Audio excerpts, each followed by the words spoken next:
Satu bukti bahwa Bapak Ibu semua telah menuntaskan agenda ilmu yang diperintahkan oleh Allah dan Rasulnya.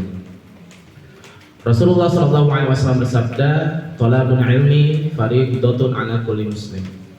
Menuntut ilmu itu wajib atas setiap muslim. Kemudian di hadis yang lain Nabi juga bersabda, "Man salaka tariqan yaltamisu fihi ilman, sahalallahu lahu bihi tariqan ilal jannah."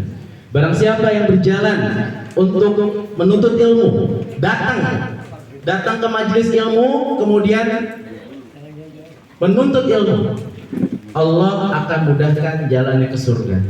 Jadi insyaallah ta'ala Bapak Ibu sekalian adalah orang-orang yang dimudahkan jalannya ke surga nanti. Karena ilmu ini adalah jalan menuju surga.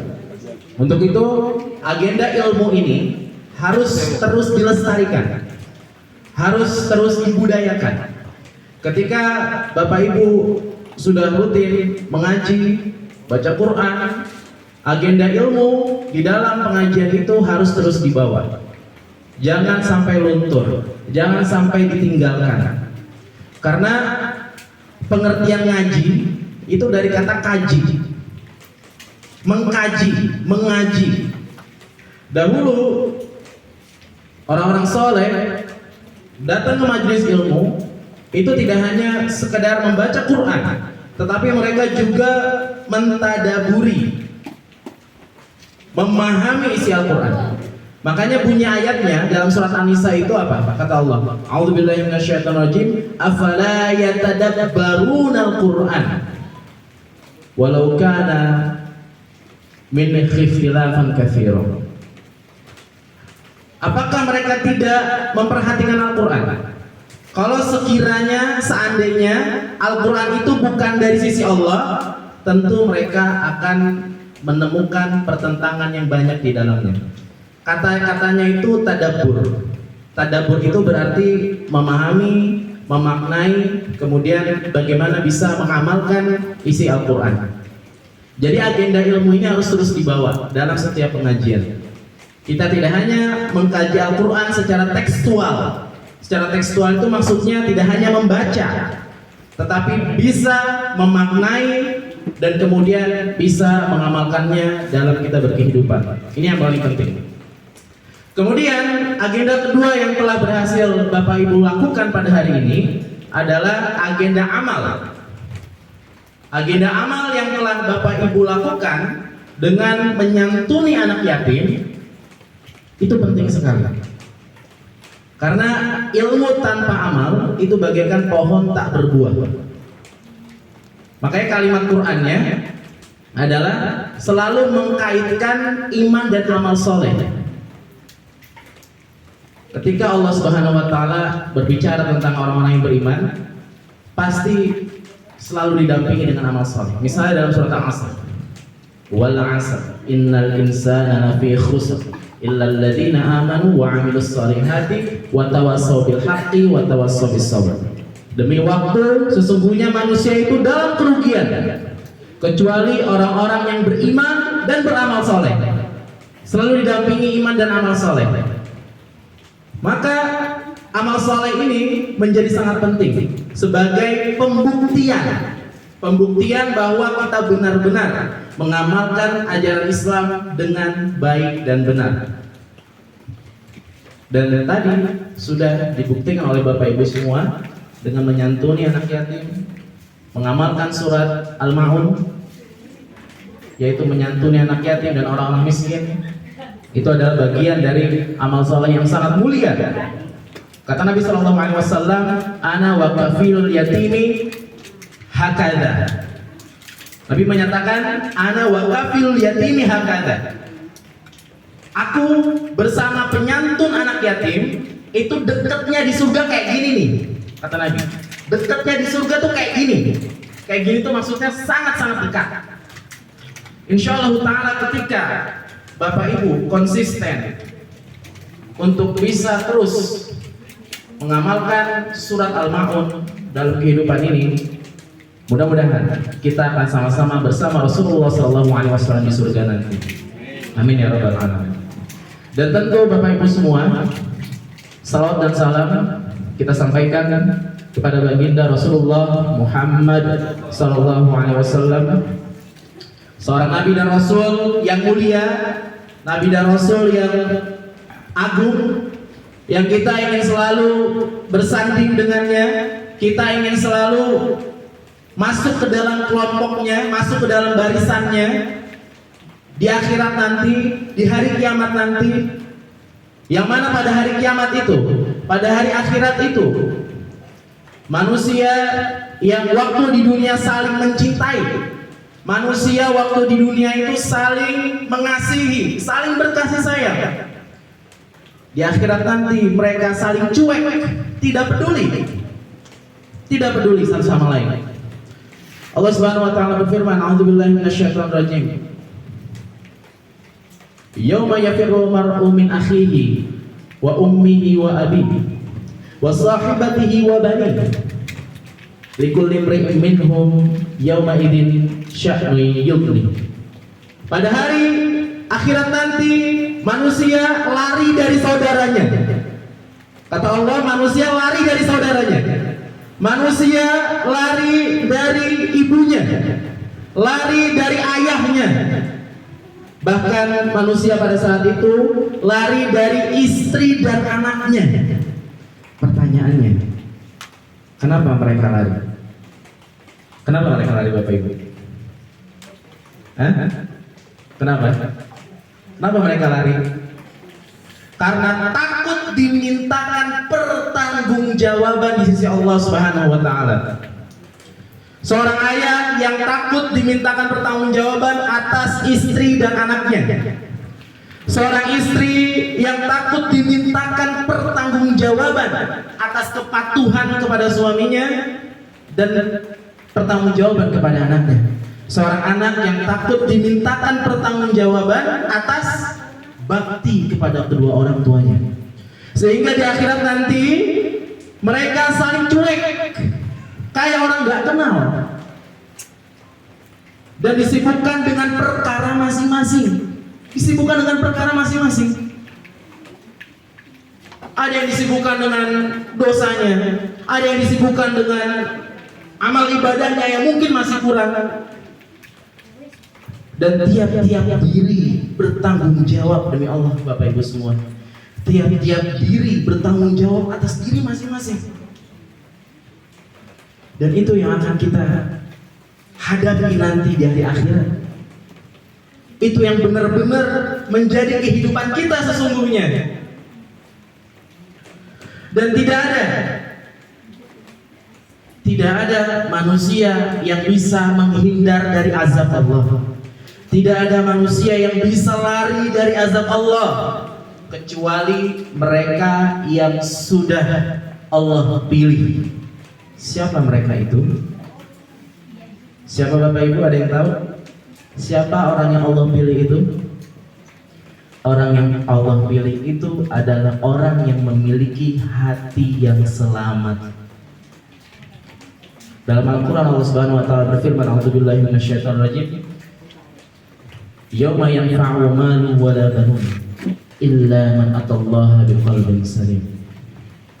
Pada hari tidak lagi bermanfaat harta, tidak lagi bermanfaat anak-anak, kecuali mereka yang datang kepada Allah dengan membawa hati yang selamat. Hati yang selamat. Udah gak lagi berguna harta yang kita miliki di dunia. Gak berguna lagi anak-anak yang kita banggakan, selalu kita banggakan di depan orang-orang.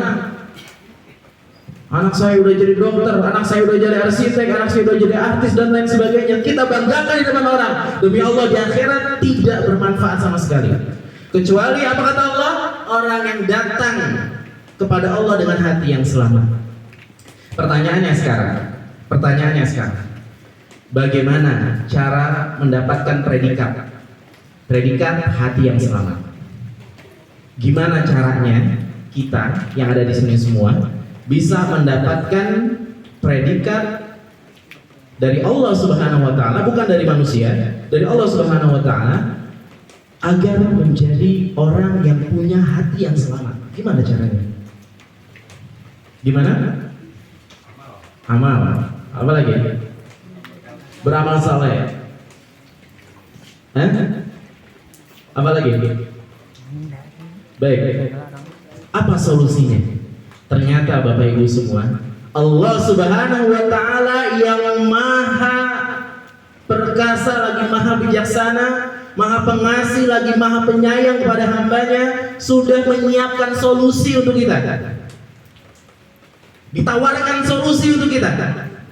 Ditawarkannya adalah dengan dihadirkan kepada kita bulan suci Ramadan. Ini solusi terbaik dari Allah Subhanahu wa taala supaya kita mendapatkan predikat hati yang selamat. Ditawarkan. Allah tawarkan bulan suci Ramadan. Bulan suci Ramadan yang sudah berada di ambang pintu. Bulan suci Ramadan yang sudah berada di depan kita sebentar lagi.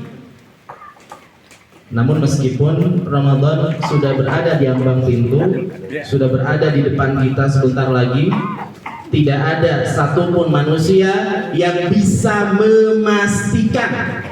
Tidak ada manusia yang bisa memastikan apakah kita bisa masuk ke bulan suci Ramadan atau tidak. Siapa yang bisa memastikan kita sampai di bulan suci Ramadan nanti? Di bulan suci Ramadan tanggal 11 atau tanggal 12? Siapa yang bisa memastikan umur kita sampai di bulan suci Ramadan nanti? Siapa yang bisa memastikan? Hanya Allah Subhanahu wa taala yang bisa memastikan. Kita nggak bisa memastikan. Kenapa?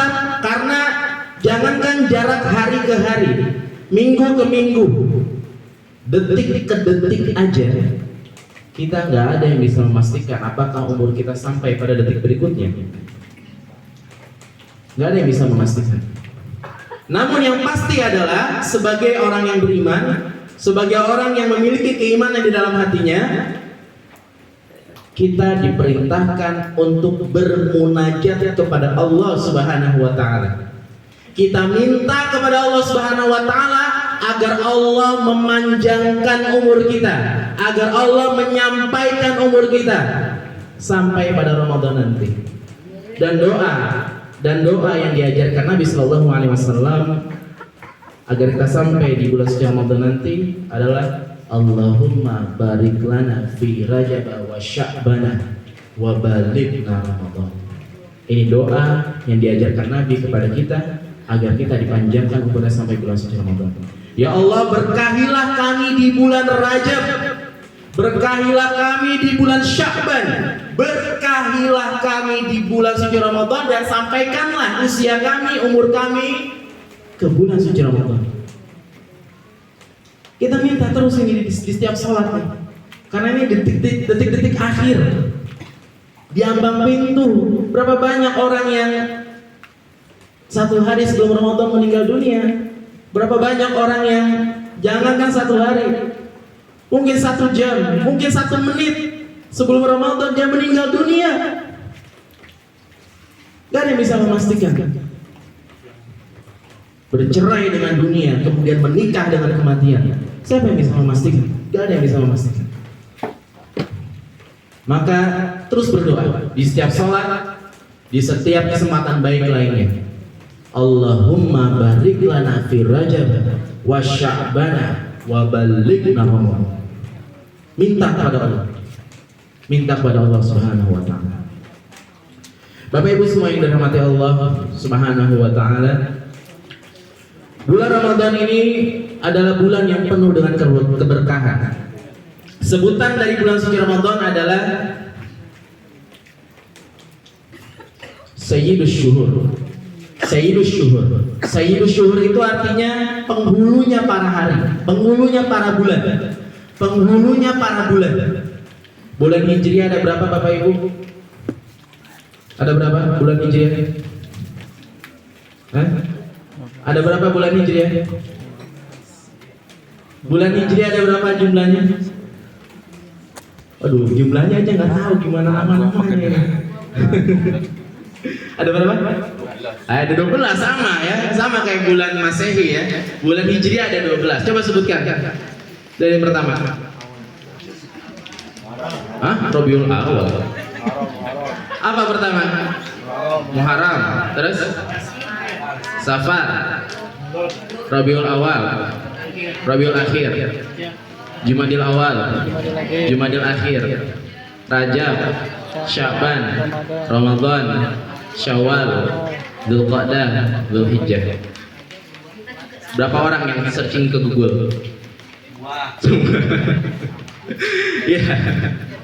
Nih, saya kasih tahu rumusnya ya, supaya hafal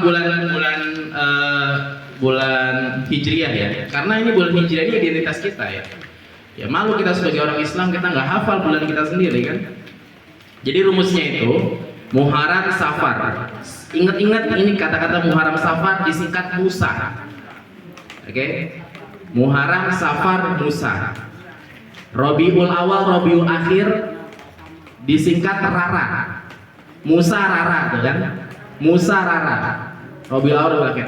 Jumadil Awal Jumadil Akhir disingkat Juju. Musa Rara Juju. Ya, Musa Rara Juju. Kemudian Rajab Sya'ban disingkat Rasya. Musa Rara Juju Rasya. Ingatin tuh. Musa Rara Juju Rasya. Ya. Rajab dan Sya'ban. Kemudian Ramadan dan Syawal Rasya lagi. Rasya dua kali tuh. Nah, Rasya. Musa Rara apa lagi tadi? Juju Rasya. Ya. Juju ya. Ya, Rasya. Kemudian Dzulqa'dah, Dzulhijjah, Zuzu. Ya, Zuzu. Jadi Musa, Rara, Juju, Rasya, Zuzu. Bisa ya? Coba sebutin. Muharram, Safar, Rabiul Awal, Rabiul Akhir, Jumadil Awal, Jumadil Akhir, Rajab dan Sya'ban. Terus Ramadan, Syawal, Dzulqa'dah, Dzulhijjah. Nah, saya kayak jadi ngajarin ATK ya.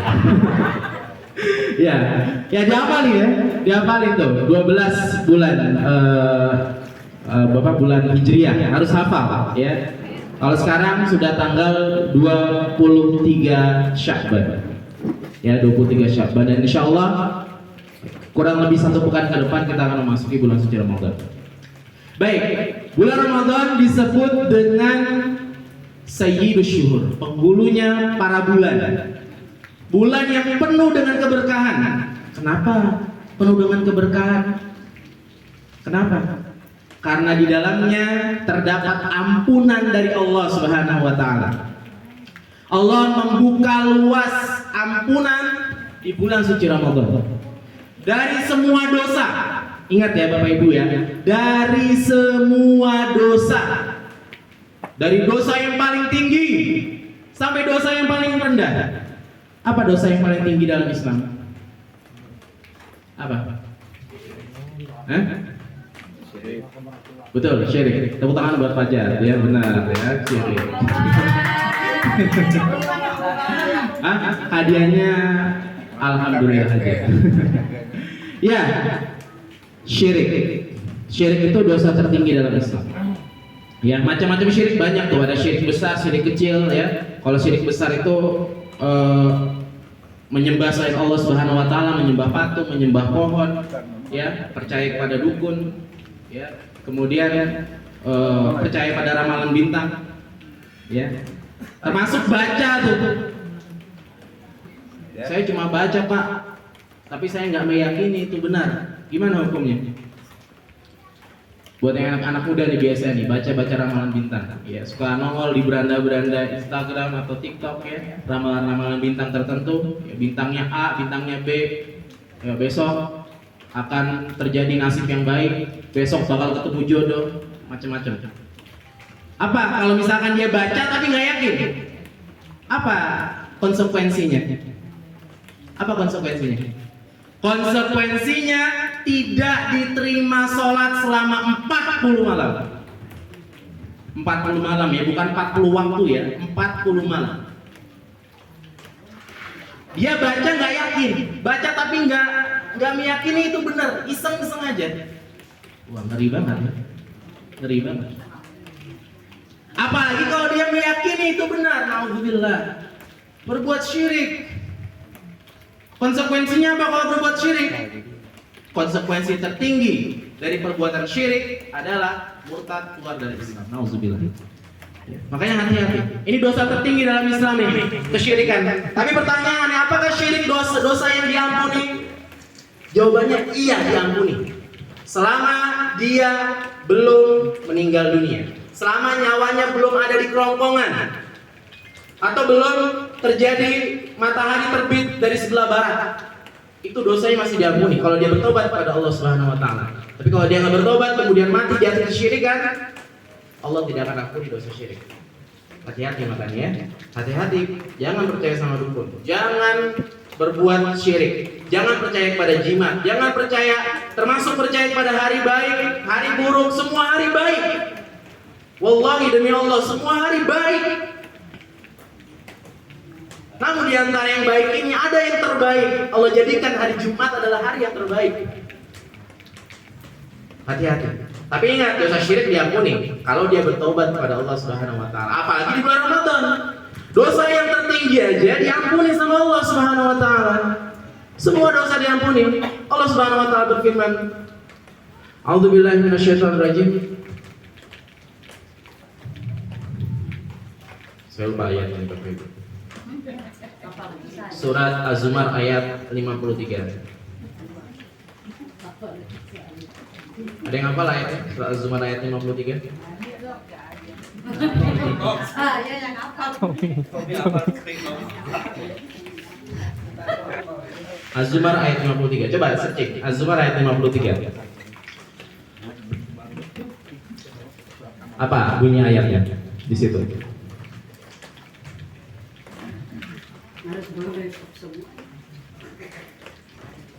La taqnatu min rahmatillah. Saya ingat belakangnya doang. Oh iya, saya ingat. Allah Subhanahu wa taala berfirman, "A'udzubillahi minasyaitonirrajim. Ya ibadiyalladzina asrafu la taqnatu min rahmatillah." Ya, alhamdulillah Allah ingatkan saya ya. Allah Subhanahu wa taala berfirman, "Ya ibadiyalladzina asrafu la taqnatu min rahmatillah. Innallaha yaghfiru dzunuba jami'an wallahu ghafurur rahim." Kata Allah Subhanahu wa taala dalam ayat ini, wahai hamba-hamba Allah. Coba bayangin ya. Ini Allah Subhanahu wa taala manggil kita dengan panggilan kasih sayang. Kayak kita manggil anak, wahai anakku, wahai sayangku, wahai cintaku. Allah manggil kita dengan panggilan kasih sayang, wahai hamba-hambaku. Allah panggil kita dalam kondisi yang sangat-sangat berkasih sayang. Padahal kita lagi berbuat dosa nih, lagi berbuat maksiat, lagi berbuat perbuatan-perbuatan yang mungkin durjana, yang dibenci oleh Allah Subhanahu wa taala. Tapi Allah masih manggil kita, wahai hamba-hambaku. Inilah bukti maha kasih sayangnya Allah kepada kita. Makanya kata Nabi Shallallahu alaihi wasallam, Allah itu lebih sayang kepada hambanya, lebih sayang kepada hambanya daripada seorang ibu sayang kepada anaknya. Ini sayangnya Allah kepada kita. Ya makanya kita berbuat dosa aja dipanggilnya hamba-hambaku. Wahai hamba-hambaku yang suka berbuat dosa, yang suka melampaui batas, la taqnatu mir rahmatillah, kata Allah. Janganlah kalian berputus asa dari rahmat Allah. Jangan berputus asa dari rahmat Allah. Innallaha yaghfiru dzunuba jami'an. Sesungguhnya Allah mengampuni semua dosa. Yaghfiru dzunuba jami'an. Mengampuni semua dosa. Ini kata Allah nih. Allah yang bilangnya. Allah mengampuni semua dosa. Wallahu ghafurur rahim. Dan Allah Maha Pengampun lagi Maha Penyayang. Ini kata Allah. Allah yang bilangnya. Bukan saya yang bilang. Allah yang bilang. Allah Maha Pengampun lagi Maha Penyayang. Allah ampuni semua dosa. Apalagi di bulan Ramadan ini. Bulan Ramadan Allah tutup pintu neraka. Allah buka pintu surga. Nggak ada yang ditutup pintu surga. Semuanya dibuka oleh Allah Subhanahu wa taala. Dan bahkan kalau Bapak Ibu tahu, Di bulan Ramadan ini Allah merdekakan hamba-hambanya dari siksa api neraka. Mau nggak dimerdekakan sama Allah dari siksa api neraka? Mau nggak? Mau nggak? Kata Nabi Shallallahu Alaihi Wasallam, walillahi utaqa'u minan nar, walillahi utaqa'u minan nar, wadzalika kullal lailah. Dan Allah pada hari atau pada bulan Ramadan, tiap malamnya itu ada hamba-hamba yang dimerdekakan dari siksa api neraka. Misalnya malam pertama Pak Haji Rasmaya dibebaskan dari siksa api neraka. Malam kedua Pak Karlo dibebaskan dari siksa api neraka. Malam ketiga mertua saya Pak Wandi dibebaskan dari siksa api neraka. Jadi tiap malam semuanya warga Abimanyu dibebaskan dari siksa api neraka. Itu giliran tuh. Giliran tiap malam tuh ada. Pasti ada hamba yang Allah merdekakan dari siksa api neraka tuh tiap malamnya di bulan Ramadan. Tiap malam. Pertanyaannya kita termasuk apa enggak? Itu kan yang jadi persoalan. Termasuk apa enggak? Ya, dari 7 miliar manusia di muka bumi ini ya. Manusia ada 7 miliar ya, betul ya. Dari 7 miliar manusia di muka bumi ini, apakah kita termasuk dari 30 hari itu termasuk hamba yang dimerdekakan dari siksa api neraka di malam-malam Ramadan ini? Insya Allah. Ya. Gak cukup dengan insya Allah Bapak Ibu. Ya, gak cukup dengan insya Allah, gak cukup dengan amin. Tapi harus berbuat. Ya, harus betul-betul kita niatkan ini bulan Ramadan sebagai bulannya ibadah, bulannya amal. Kita mungkin udah ada yang 40 kali merasakan Ramadan, ada yang udah 50 kali merasakan Ramadan, ada yang udah 20 kali merasakan Ramadan. Apakah di antara semua puluhan Ramadan yang udah kita lewati ada yang betul-betul kita ingat sebagai Ramadan terbaik? Kalau jangan-jangan belum ada, ke depan masih ada waktu.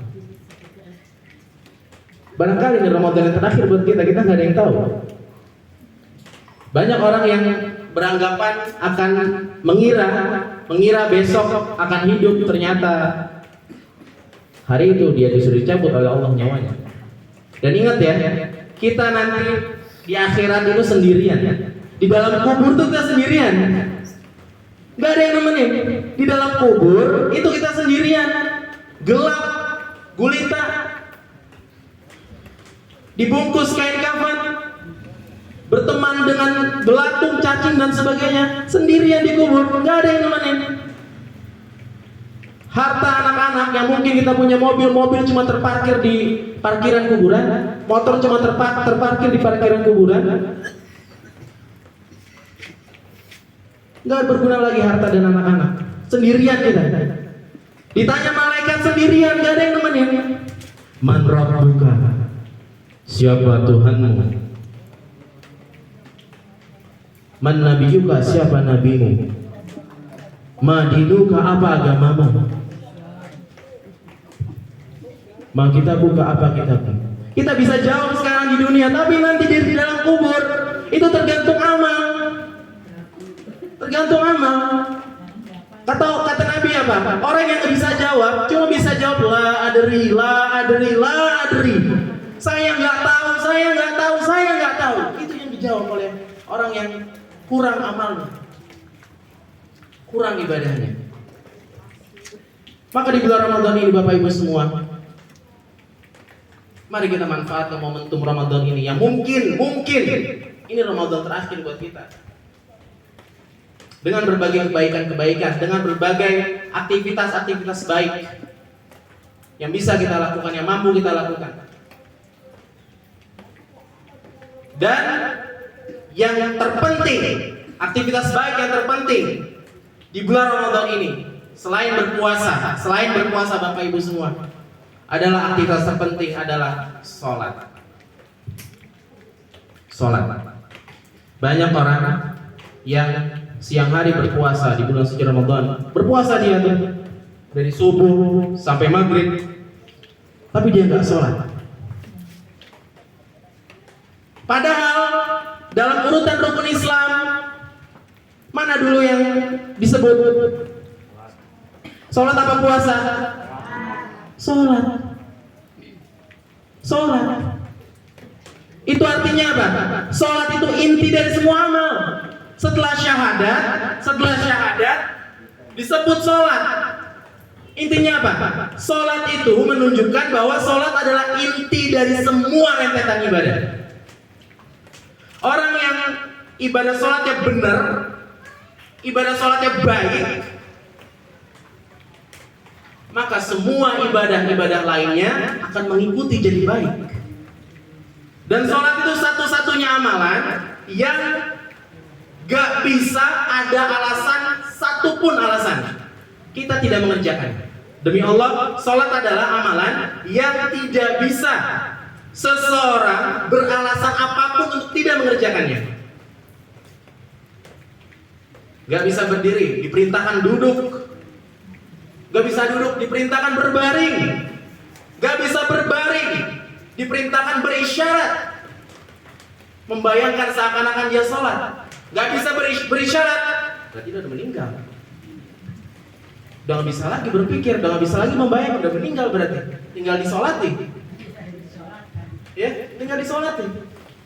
Jadi sholat ini amalan yang gak ada alasan. Orang bisa beralasan atau berargumen gak bisa dikerjakan, tuh gak ada. Gak bisa, satu-satunya amalan yang gak ada alasan untuk gak mengerjakan sholat tuh gak ada. Bahkan kalau misalnya kita gak punya waktu, Allah sediakan syariat apa? Qadha, qasar, jamak. Diperintahkan gak ada air, tayamum. Gak ada masjid, bisa sholat di kendaraan. Jadi sholat ini gak ada alasan orang bisa beralasan atau berargumen gak mengerjakan sholat tuh gak bisa. Sementara puasa itu orang bisa beralasan dia nggak berpuasa karena sakit, atau karena sudah berusia lanjut, atau karena misalnya dia sedang safar perjalanan, walaupun pada akhirnya harus diganti juga dengan fidyah atau dengan fidyah atau dengan mengganti puasa di hari lain. Jadi Bapak Ibu sekalian, intinya adalah di bulan Ramadan ini yang paling utama adalah memperbaiki sholat. Itu tujuan utama kita, ya. Tujuan utama kita memperbaiki sholat, baik dari jumlahnya ataupun kualitasnya, baik kuantitasnya ataupun kualitasnya kita perbaiki itu. Maka kalimat la'allakum tattaqun dalam surat Al-Baqarah ayat 183, la'allakum tattaqun ya ayyuhalladzina amanu kutiba alaikumusiyam kama kutiba alal ladzina min qablikum la'allakum tattaqun. Wahai orang-orang yang beriman, diwajibkan atas kalian berpuasa sebagaimana diwajibkan atas orang-orang sebelum kalian agar kalian bertakwa. La'allakum tattaqun itu maknanya adalah kita harus bisa meningkatkan. Selamat datang Pak RW. Ya. Maaf lagi. Ya. Baik.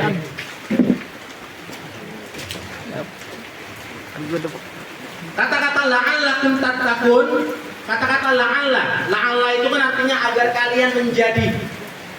kalian menjadi. La'allakum tattaqun itu artinya peningkatan. Ya, artinya peningkatan. Yang tadinya nggak pernah sholat jadi sholat.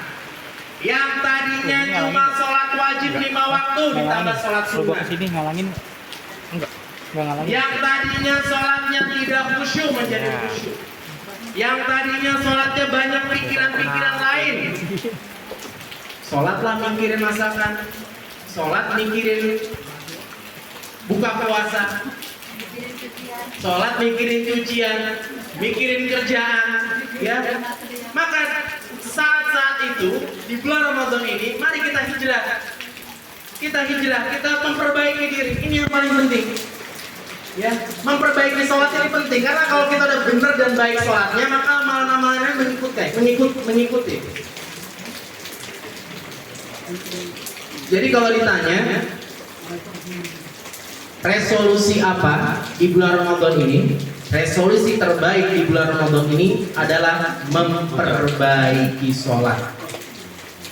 Ini penting. Ini penting. Dan hati-hati Bapak Ibu semua. Hati-hati Bapak Ibu semua. Para ulama menyatakan dan mereka bersepakat, orang yang meninggalkan sholat dengan sengaja tanpa adanya uzur, tanpa adanya halangan-halangan yang merintangi dia sholat, konsekuensi tertinggi dari orang yang meninggalkan sholat adalah murtad, keluar dari agama Islam. Hati-hati. Jadi kita tidak menghakimi, kita tidak boleh menghakimi orang ya. Jangan kemudian nanti ada orang yang nggak pernah sholat, saudara kita, teman kita dan sebagainya, wah pasti kamu masuk neraka nih, kamu kafir nih, nggak boleh. Ya nggak boleh ya. Kita nggak boleh kayak gitu. Ini menjadi koreksi buat diri kita aja. Ya, boleh menasehati, tidak boleh menghakimi. Ya, boleh menasehati, tidak boleh menghakimi. Jadi ini nasihat buat diri kita, buat keluarga kita yang terdekat, ya, buat tetangga-tetangga kita, ya, dan juga buat masyarakat pada umumnya. Tetapi nggak boleh menghakimi, karena yang boleh menghakimi hanya Allah Subhanahu Wa Taala. Bahkan orang yang mungkin kita ketahui misalnya dia sebagai ahli maksiat, kemudian dia meninggal dunia, kita nggak boleh memastikan pasti dia masuk neraka, tuh nggak boleh. Ya, karena barangkali kita nggak tahu, siapa tahu dia punya tahajud yang nggak diketahui oleh kita. Barangkali dia punya amalan sedekah yang tidak diketahui oleh kita. Kita nggak pernah tahu. Tugas kita bukan menghakimi, perhatikan semuanya. Tugas kita bukan menghakimi, tapi menasehati. Maka perintahnya adalah dalam surat Al-Asr itu kan yang tadi saya sudah sebutkan, wal 'asr, demi masa innal insana lafi khusr, sesungguhnya manusia itu dalam kerugian. Ilal ladzina amanu wa 'amilus solihati wa tawassaw bil haqqi wa tawassaw bis sabr. Kecuali orang-orang yang beriman dan beramal soleh, saling menasehati, bukan menghakimi ya, saling menasehati tentang kesabaran, saling menasehati tentang kebenaran. Ini perintahnya. Jadi resolusi terbesar kita adalah perbaiki sholat di bulan Ramadan ini, dan mendakwahkan orang-orang terdekat kita, keluarga kita yang belum sholat, yuk kita sholat, kita mulai. Kemudian kita nasihati juga untuk meningkatkan sholat-sholat di bulan suci Ramadan ini. Bagi yang sudah 5 waktu ditingkatkan lagi dengan sholat sunnah, bagi yang sholat sunnahnya sudah mantap ditambah lagi. Ya, dan ingat Bapak Ibu semua, di bulan Ramadan ini ada satu malam yang disebut dengan Lailatul Qadar. Itu ada di 10 malam terakhir. Kalau orang bisa mengejar Lailatul Qadar, beribadah di hari itu, di malam itu, maka ibadahnya itu terhitung seperti 1000 bulan atau 83 tahun lebih. Bapak Ibu sholat di malam itu, sholatnya dihitung seperti sholat 83 tahun lebih. Baca Quran pada malam itu dihitung seperti 83 tahun baca Al-Quran lebih. Inilah maksudnya Bapak Ibu. Maksudnya Allah memberikan solusi buat kita dengan dihadirkannya bulan suci Ramadan, agar kita bisa mencapai predikat orang-orang yang bertakwa, atau predikat yang tadi saya sebutkan di awal, hati yang selamat. Karena dilipat gandakan oleh Allah Subhanahu Wa Taala setiap amalan yang dilakukan di malam Lailatul Qadar itu. Dan Bapak Ibu semua yang berbahagia, di bulan Ramadan ini ada dua kejahatan yang merusak diri kita, dan kedua-duanya hilang di bulan Ramadan. Allah hilangkan tuh. Yang pertama, kejahatan internal yang berasal dari diri kita, yang disebut dengan syahwat, nafsu. Orang berbuat dosa karena nggak bisa menahan syahwat dan nafsunya. Harusnya puasa itu bisa menahan nafsu dia, bisa menahan syahwat dia. Orang yang lapar, orang yang haus, ya, itu biasanya dia nggak mau ngapa-ngapain. apalagi untuk capek-capek berbuat dosa. Harusnya kalau puasanya benar ya, kalau puasanya benar, nafsunya itu bisa terkontrol dengan puasa.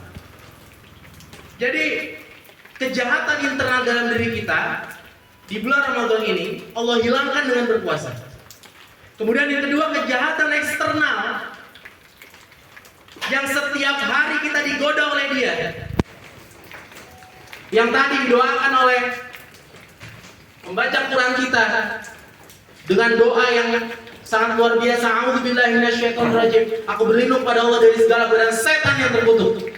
Setan dikutuk oleh Allah, iblis dan bala tentara dikutuk oleh Allah Subhanahu wa taala. Dan pada bulan Ramadan ini, iblis dan setan dibelenggu oleh Allah Subhanahu wa taala. Jadi mau apa lagi? Kejahatan internal sudah diredam, kejahatan eksternal sudah dikerangkeng, dibelenggu. Harusnya saat inilah kita menang. Saat inilah kita meraih kemenangan, Bapak Ibu semua. Karena kejahatannya udah nggak ada. Kok masih ada yang berbuat jahat di bulan Ramadan? Berarti dia. Nah, jawab sendiri dah. Iya. Jadi begitu Bapak Ibu semua ya. Loh, saya jadi kemana-mana ngomongnya nih. Baik. Sebelum terlalu lama, mungkin ini yang bisa saya sampaikan untuk bekal bulan suci Ramadan. Mohon maaf atas segala kekurangan. Mohon maaf kalau saya tidak bisa memuaskan karena saya bukan alat pemuas. Ya, jadi mudah-mudahan dengan ini semua kita bisa punya bekal untuk menghadapi bulan suci Ramadan selama 1 bulan. Dan mudah-mudahan semuanya diberikan kesehatan, Amin. diberikan kelancaran rezeki dan keberkahan. Amin. Mari kita berdoa kepada Allah Subhanahu wa taala, bermunajat kepada Allah Subhanahu wa taala. Mari semuanya menengadahkan kedua tangan dan mengaminkan doa yang saya sampaikan. Sebelum berdoa kita beristighfar. Astaghfirullahaladzim, astaghfirullahaladzim, astaghfirullahaladzim. Allahumma ighfir lil muslimina wal muslimat wal mu'minina wal mu'minat al ahya'i minhum wal amwat innaka sami'un qaribun mujibu da'wat ya qadi hajat.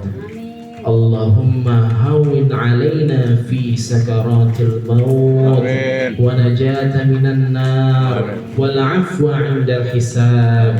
Rabbana la tuzigh qulubana ba'da idh hadaytana wa hab lana min ladunka rahmah innaka antal wahhab.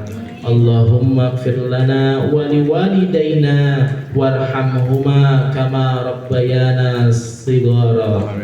Rabbana atina fid dunya hasanah wa fil akhirati hasanatan wa qina adzaban nar wa qina adzaban nar wa qina adzaban nar. Subhanaka rabbil izzati amma yasifun wassalamun alal mursalin walhamdulillahi rabbil alamin. Baik Bapak Ibu semua, kebenaran datangnya dari Allah Subhanahu wa taala, dan apabila ada kesalahan serta kata-kata yang kurang berkenan, itu adalah murni karena kebodohan dan kefakiran saya sebagai hamba Allah Subhanahu wa taala. Saya mohon maaf. Wabillahi taufiq wal hidayah. Wassalamualaikum warahmatullahi wabarakatuh. Waalaikumsalam warahmatullahi